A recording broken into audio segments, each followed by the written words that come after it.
Mingu Kishushe kuwa speciali katika sherehe hizi za Jamhuri.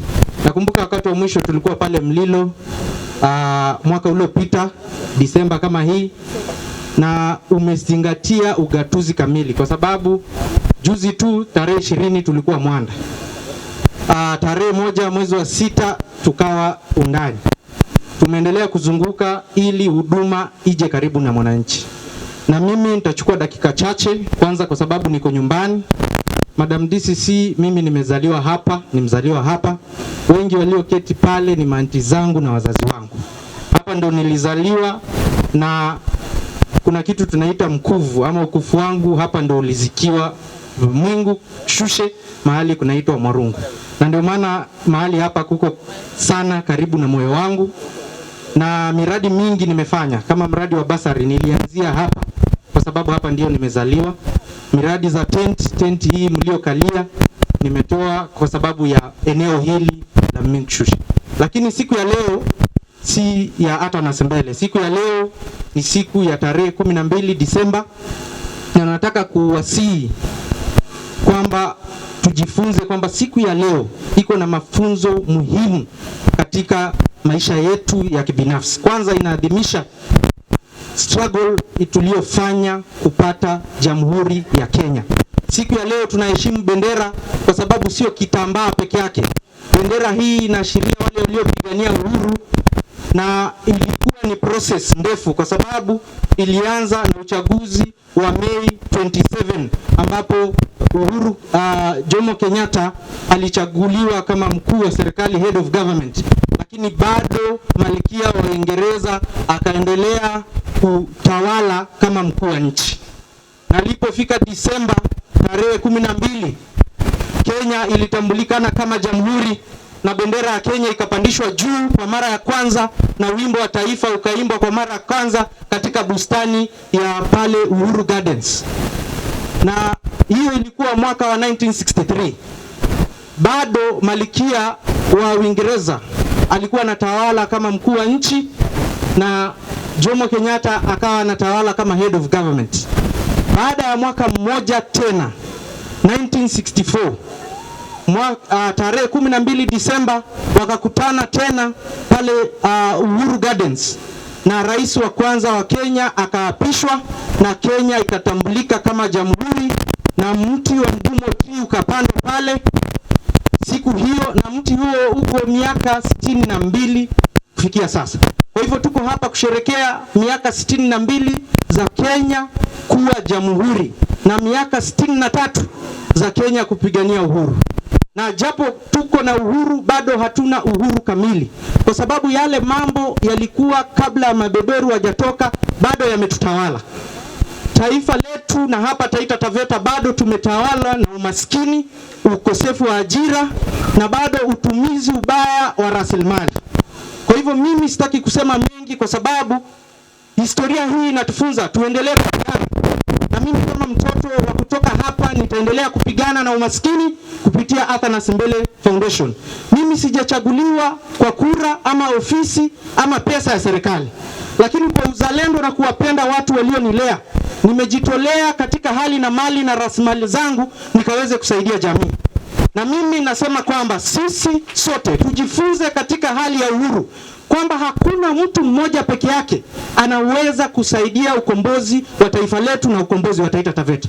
Ninaomba viongozi na wananchi tushikane pamoja, tofauti zetu zisije zikasimamisha maendeleo ya watu wa Taita Taveta. Mimi nimesimama kidete sana kupigania haki na kutoa umaskini. Mimi nimeng'ang'ana kupitia Atanas Mbele Foundation, nimetafutia vijana 104 kazi za ajira kwa mwaka huu. Nimetoa basari kwa watoto 351 nikianzia hapa. Na wiki ijayo tuko na madhimunisho ya kazi tunayofanya kama Atanas Mbele. Kesho tutakuwa na mkusanyiko wa wamama 80 hapa Undani.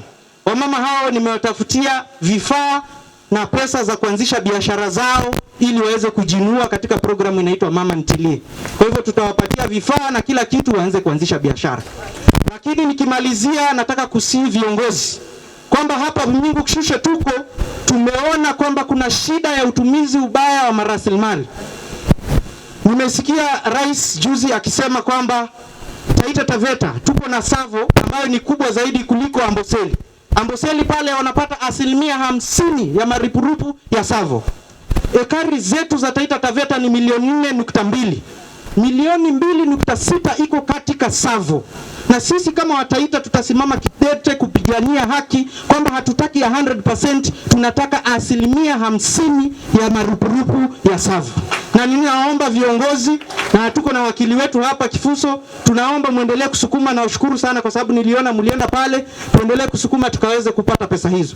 Na mwisho nikimalizia, nimesimama bila uoga na ujasiri kwa sababu ishara ya wale walioanzisha jamhuri, waliweka bendera na wakaweka mshale na ngao kama ishara ya ujasiri. Na mimi nimesimama kwa ujasiri niweze kupigania rasilimali za watu wa Mungu Kishushi. Nimefurahia sana kwamba kuna kiwanda kimeanzishwa hapa cha madini cha iron ore. Lakini ninakataa vikali sana kwamba yule mwenyewe anachimba ndio mwenyewe ana transport na ndio mwenyewe ana process. Kwa sababu watoto wetu hapa wako na uwezo wa kuweza kuchimba na kusupply. Nakumbuka wakati Waziri Joho alikuwa hapa, na mheshimu sana kama kiongozi wa hapa Coast, alisema hata wheelbarrow itabeba madini iweze kupeleka kwa kiwanda cha Devki. Na sisi hatusemi hiyo kiwanda ni mbaya. Kwanza nashukuru sana kwa kuwekeza zaidi ya bilioni 11.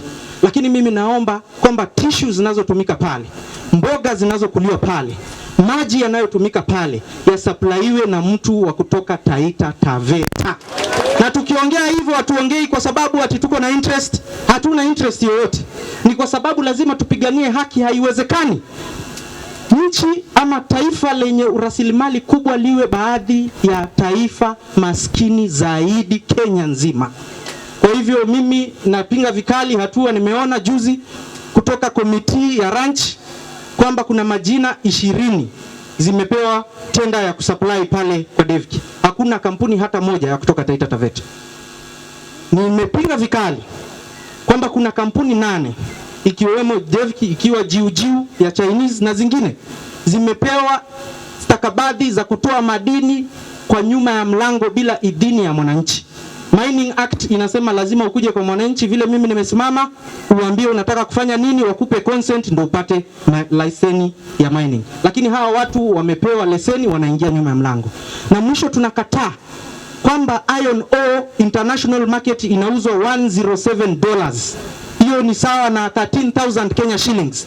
Lakini naona kwamba tumekubali wawekezaji watu wanunue tan moja shilingi 100 na wauze shilingi 13,000.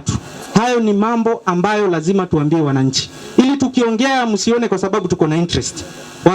Wa mama wetu Agnes Kitando wamezaa watoto, na kama sio chochote, sio viti za siasa, tutasimama kupigania haki ya Mtaita na Mtaveta na kusimama na ishara ya hii bendera. Mungu wa mbinguni abariki Taita Taveta na abariki Kenya. Asante.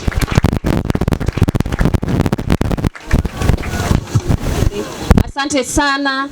Tumeshukuru sana Bwana Athanas Mbele, na tunaendelea kukushukuru kwa support ambayo umekuwa ukipatia. Thank you very much.